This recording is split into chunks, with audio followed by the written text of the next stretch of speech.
Hello, नमस्कार शिक्षक साथियों, कैसे हैं आप लोग। आज बीपीएससी की 3 नई अपडेट आ गई है एग्ज़ाम से संबंधित और डेट भी क्लियर हो गया है।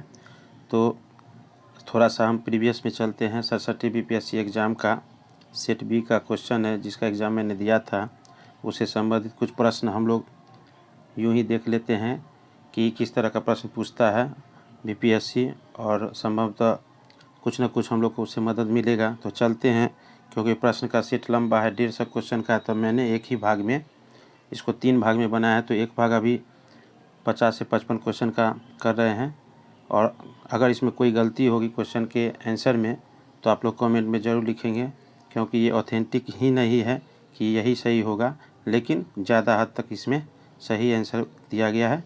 तो आइए चलते हैं, बारी बारी से प्रश्न को देखते हैं और कम समय लगाते हुए सिर्फ ऑप्शन पर चलते हैं। तो यहाँ पहला क्वेश्चन देखते हैं। भारत छोड़ो आंदोलन के दौरान इनमें से कौन हजारीबाग जेल से फरार हुए थे। तो ये जयप्रकाश नारायण जी थे, जिनको हजारीबाग जेल में कैद कर लिया था और ये वहाँ से फरार हुए थे। चौथा क्वेश्चन है, गदर पार्टी की स्थापना कहाँ हुई थी, कहाँ पर हुई थी। तो इसका आंसर बी है, संयुक्त राज्य अमेरिका। दूसरा प्रश्न देखते हैं। भारतीय राष्ट्रीय कांग्रेस के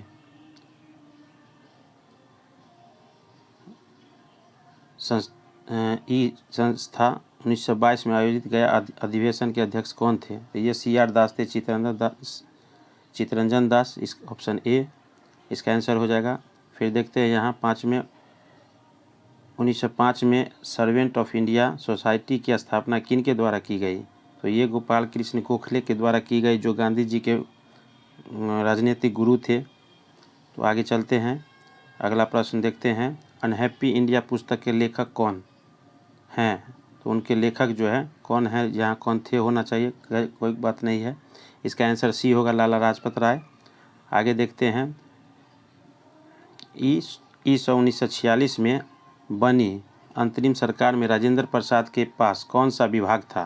तो इनके पास जो है खाद्य एवं कृषि का विभाग था। इसका आंसर डी हो जाएगा। और 7 का देखते हैं। तीनों गोलमेज सम्मेलनों में किसने भाग लिया था। तो इस तीनों सम्मेलन में जो है BR अम्बेडकर ने भाग लिया था। तो इसका आंसर सी हो जाएगा। आगे देखते हैं। 1876 में इंडियन एसोसिएशन की स्थापना किसने की थी।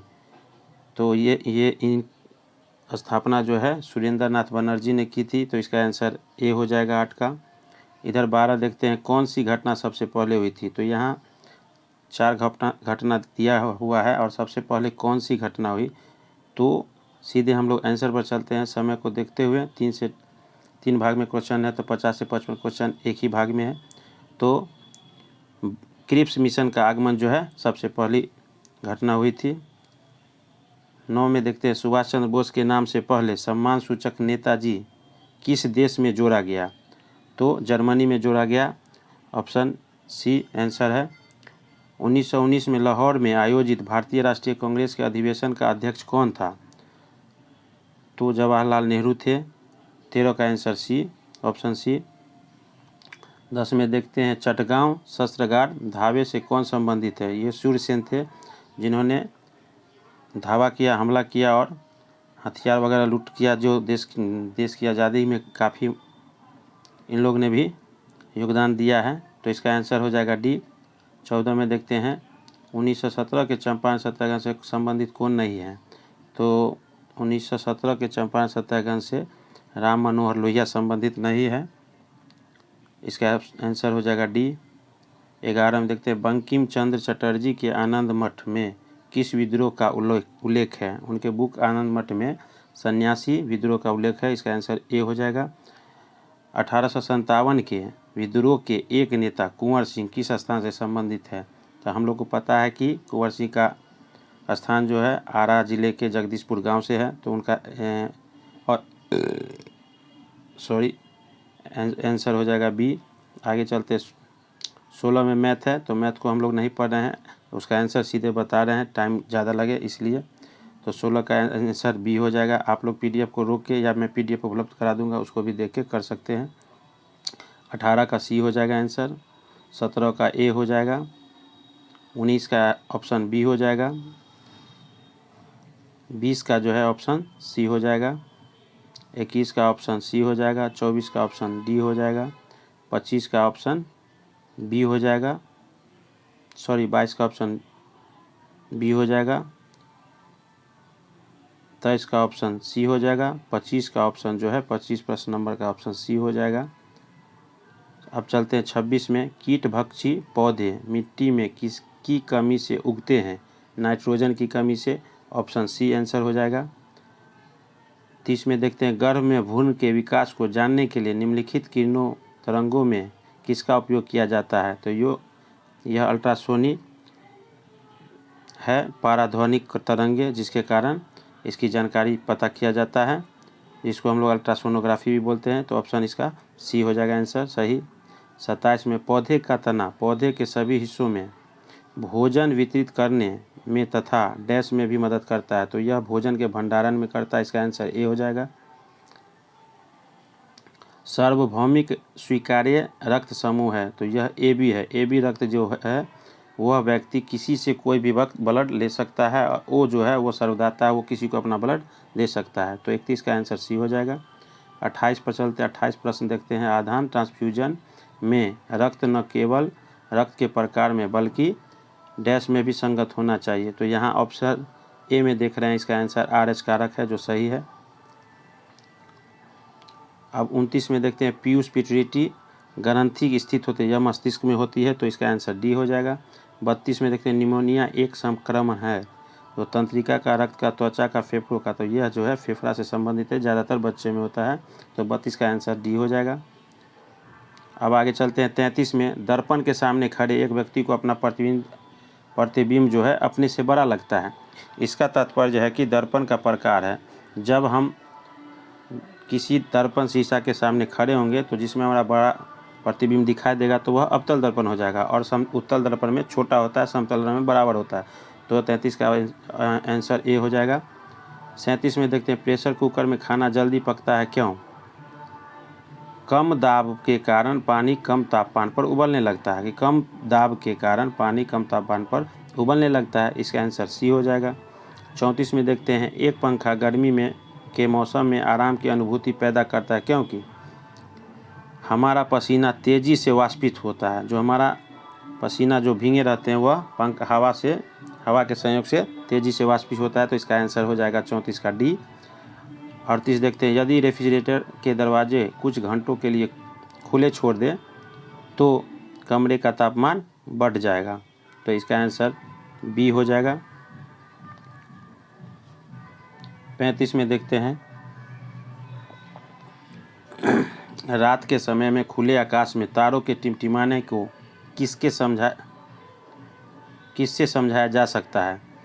तो प्रकाश का अपवर्तन, 35 का आंसर ए हो जाएगा। 39 में देखते हैं, बर्फ़ का टुकड़ा पानी में लबालब भरे बीकर में तैर रहा है, जब पूरी तरह बर्फ़ पिघल जाए तो तब क्या होगा? तो डी इसका आंसर है, जल स्तर नहीं बदलेगा। 39 का आंसर डी हो जाएगा। 36 में देखते हैं, हाइड्रोजन बम किसके सिद्धांत पर आधारित है? तो यह अनियंत्रित संलयन प्रतिक्रिया पर आधारित है, तो 36 का आंसर ऑप्शन बी हो जाएगा। निम्नलिखित में से कौन सा सुमेलित नहीं है? तो इसका आंसर डी है, गैल्वेनोमीटर विद्युत प्रतिरोध, जो सही नहीं है, तो इसका आंसर 39 का डी हो जाएगा। आगे देखते हैं 41 प्रश्न में क्या है, यदि एक पंख, एक रबर की गेंद और एक लकड़ी गेंद निर्वात में एक समान ऊंचाई से स्वतंत्रतापूर्वक एक साथ गिर रहे हैं तो क्या होगा? तो तीनों एक साथ ज़मीन पर पहुंचेंगे, तो इसका आंसर डी हो जाएगा 41 का। 45 देखते हैं, एक तत्व के समस्थानिक अलग अलग होते हैं, तो द्रव्यमान संख्या में अलग अलग होते हैं, तो 45 का आंसर बी हो जाएगा।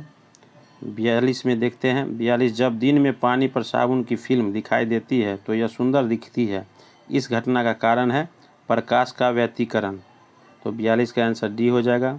46 में देखते हैं, यदि ताप बिंदु जिस ठोस द्रव्य और गैसीय अवस्था एक साथ रह सकती है कहलाता है त्रिक बिंदु, तो 46 का आंसर डी हो जाएगा। 43 में देखते हैं, एक नाभिक की द्रव्य संख्या न्यूट्रॉनों और प्रोटॉनों की संख्याओं का योग होती है, तो 43 का आंसर ए हो जाएगा। 47 में देखते हैं, एल्युमिनियम का सबसे महत्वपूर्ण अयस्क है, यह बॉक्साइड है, तो ये तो हम लोग जानते भी है, तो 47 का आंसर ए हो जाएगा। निम्नलिखित में से कौन सा सीमेंट का एक मुख्य घटक है, तो यहाँ मुख्य घटक दे रहा है, तो मुख्य घटक चूना पत्थर है। वैसे आप देख लीजिएगा कि इसका क्या होगा, लेकिन यहाँ जो है 44 का आंसर ए दिया गया है।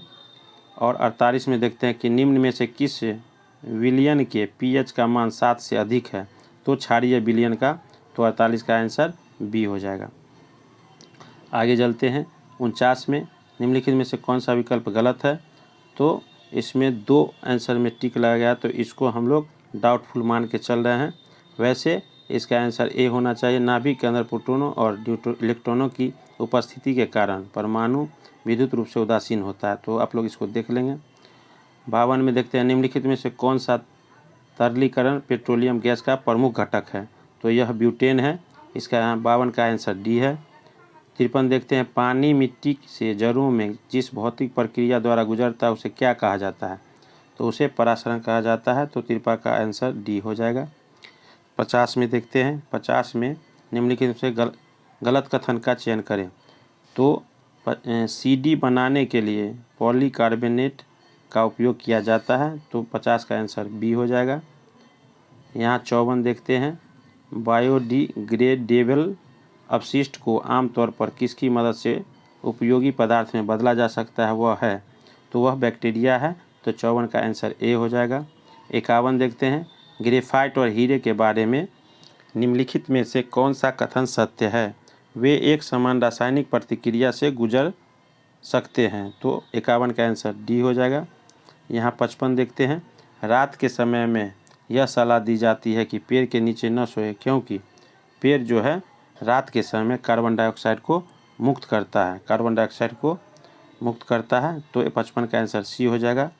तो यहाँ साथियों लगभग 67वीं बीपीएससी के प्रश्न को हम लोग ने एनालिसिस किया है कि किस तरह के प्रश्न पूछे जाएंगे, और कुछ हम लोग को प्रधान शिक्षक की परीक्षा में इससे मिलता जुलता इसी के स्टैंडर्ड लेवल का क्वेश्चन हो सकता है थोड़ा कुछ हम लोग को सहूलियत वाला भी क्वेश्चन मिले, क्योंकि हम लोग का शिक्षक से संबंधित प्रश्न भी उसमें 75 शामिल है।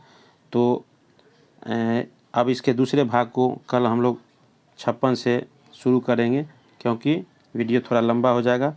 तो जितने भी साथी चैनल से नहीं जुड़े हैं, चैनल से जुड़े और चैनल को ज़्यादा से ज़्यादा सब्सक्राइब करें। और कल से हम लोग कोशिश करेंगे कि जो डीएलएड का और जीएस का सिलेबस है उसी का एमसीक्यू मल्टीपल क्वेश्चन जो है उसी को हम ज़्यादा से ज़्यादा देखें, क्योंकि बीपीएससी ने अपना एग्ज़ाम का कैलेंडर नोटिस जारी कर दिया है और कम समय में उसको पूरा कर लेना है। तो चैनल को ज़्यादा से ज़्यादा सब्सक्राइब करें। धन्यवाद।